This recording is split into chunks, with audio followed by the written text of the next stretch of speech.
This program is brought to you by Emory University.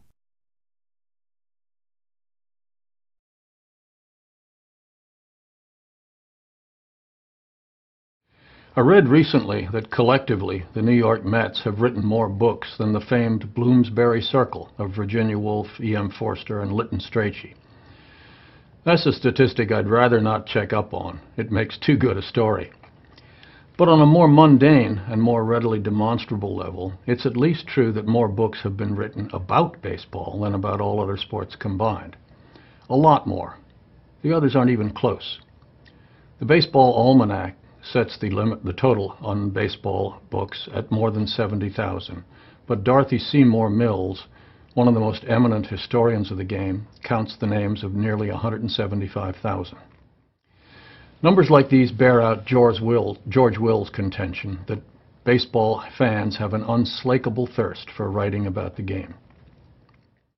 I claim a literariness for baseball players and fans, even while acknowledging that the majority of baseball players and fans are likely neither better read nor more widely read than any other cross-section of American youths and their parents.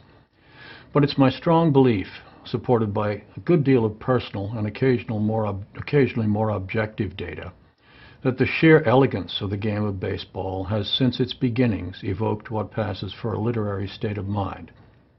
By which I mean simply that more than any other sport, baseball brings about an appreciation for the elements of poetry, including figurative language, image, and verbal expressiveness, as well as a deep, almost intuitive grasp that the great stories of the game are almost always tragic ones. The game supplies a never-ending parade of heroes, characters, moments of crisis, and perhaps most important, failures. Nobody ever wrote a poem about a guy who missed a game-winning foul shot. In the years my son played high school ball, I was chair of the English department at Emory University, and at first when I slipped out of the office early on game days, I felt guilty.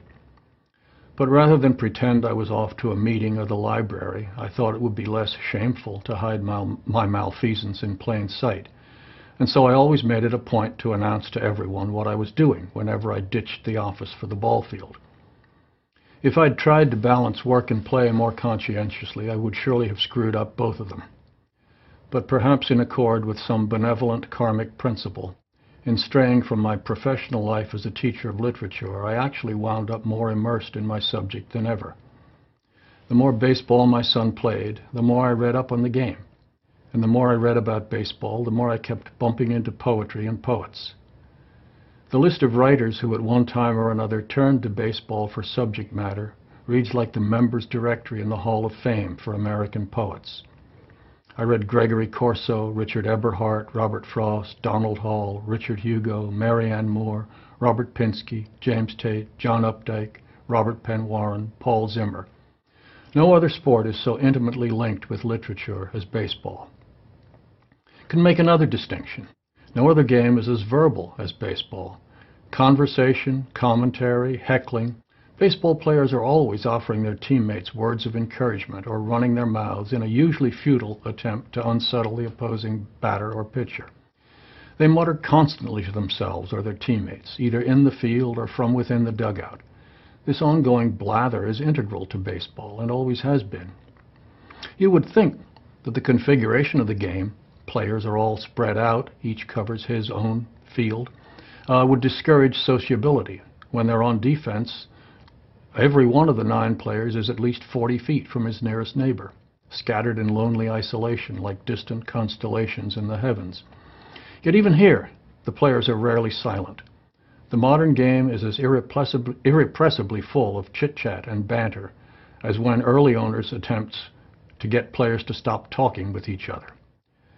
This habit of gabbing extends to include opponents and officials. One thing to watch for, if you're a baseball aficionado, is the genial exchange of greeting between batter and umpire when they first meet at home plate. They're professionals saying hello. Another is the shortstop who exchanges a runner on second in chit-chat, maybe with the intent to distract him long enough for the second baseman to sneak in to take the pickoff throw, but more likely just because they know each other, maybe even once played together somewhere in college or the minors, and are taking this opportunity to catch up. When I was a young boy and before I knew about the unwritten behavioral codes that govern baseball, I thought this was odd. Weren't the players trying to beat the other team? Why did they behave as if they liked each other? There's a lot more can be said on the literariness of baseball. The game has produced a magnificent litany of nicknames, as if something about those men who play the game brings out the urge for poesis, for naming. One of my favorites belongs to Robert Death to Flying Things Ferguson, who played for two New York teams, the Atlantics and the Mutuals, in the years following the Civil War.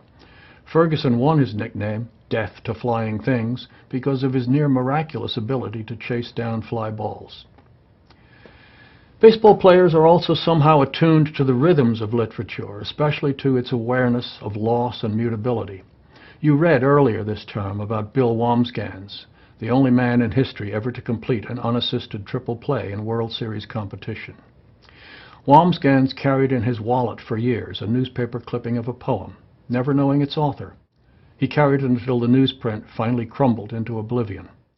But years after that, Wambsgans could still recite every line of the poem. Now summer goes, and tomorrow's snows will soon be deep, and the sky of blue which summer knew sees shadows creep. As the gleam tonight, which is silver bright, spans ghostly forms, the winds rush by with a warning cry of coming storms. So the laurel fades in the snow-swept glades of flying years, and the dreams of youth find the bitter truth of pain and tears. Through the cheering mass let the victors pass to find fate's thrust, as tomorrow's fame writes another name on drifting dust. Half a century ago, an eminent literary scholar named Northrop Frye proposed the idea that all world literature could be classified according to the cycle of the four seasons. Comedy was spring, summer, romance, tragedy, fall, and winter, satire and irony. Baseball follows this same broad seasonal arc. More than any other sport, baseball spans the seasons. More than any other sport, baseball reflects the natural cycle of flowering and withering, growth and decline. No other sport makes those who play it or watch it so keenly aware of time's passing.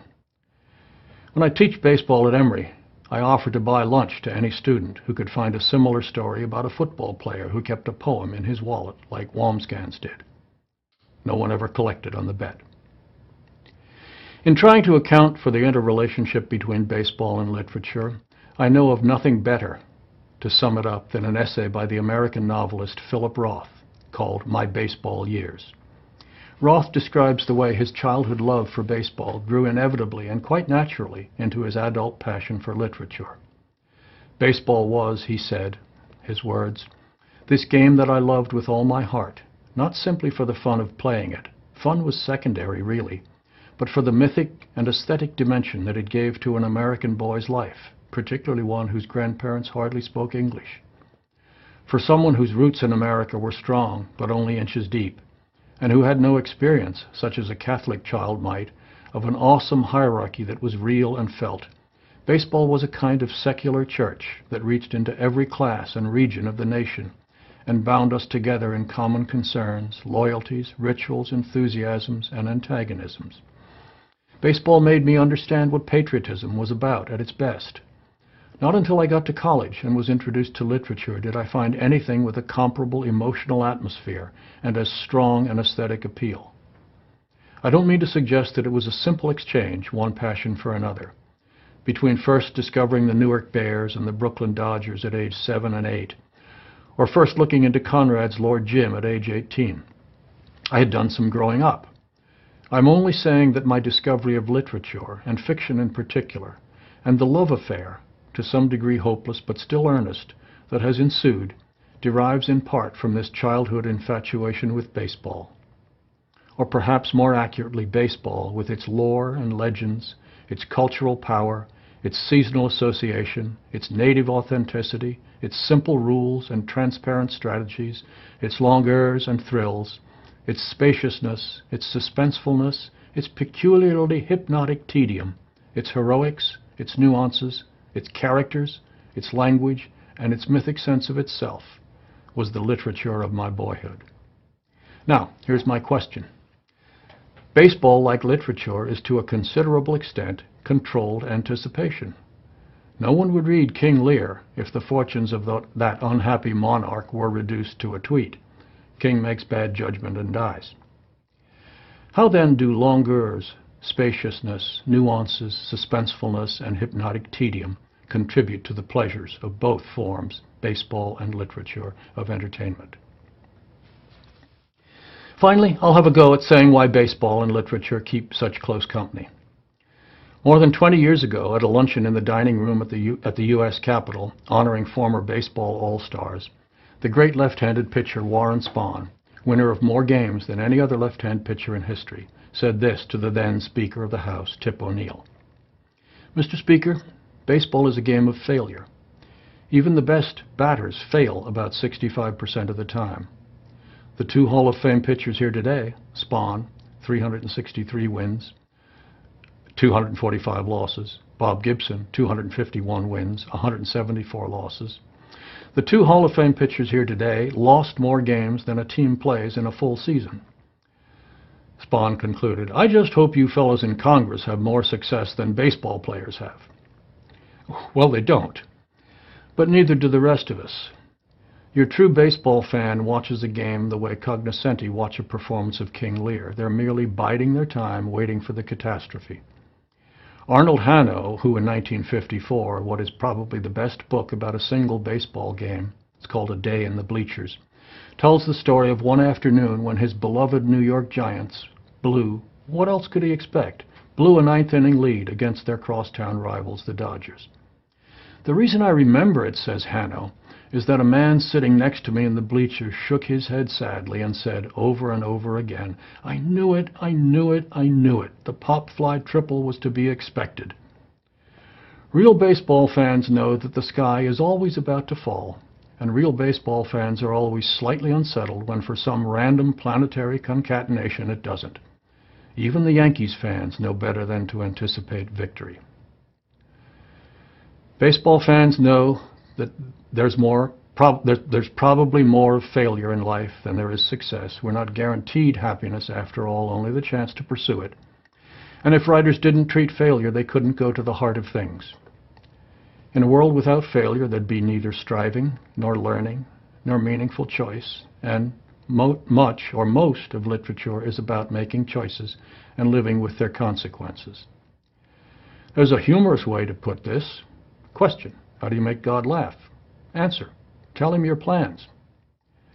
And there's a more serious way, which I take from an essay by the American novelist Joyce Carol Oates. She calls it Notes on Failure. "The artist," she says, "perhaps more than most people, inhabits failure, degrees of failure, and accommodation and compromise. It seems reasonable to believe that failure may be a truth, or at any rate a negotiable fact, while success is a temporary illusion of some intoxicating sort, a bubble soon to be pricked, a flower whose petals will quickly drop." She continues, "Success is distant and illusory, failure one's loyal companion, one's stimulus for imagining that the next book will be better, for otherwise, why write?" I don't mean, by the way, any of this to sound gloomy. Think about it. You wouldn't want it any other way, would you? One imagines Casey on the afternoon following his memorable and unfortunate strikeout, arriving at the ballpark with hope in his eye, ready to try again. The preceding program is copyrighted by Emory University.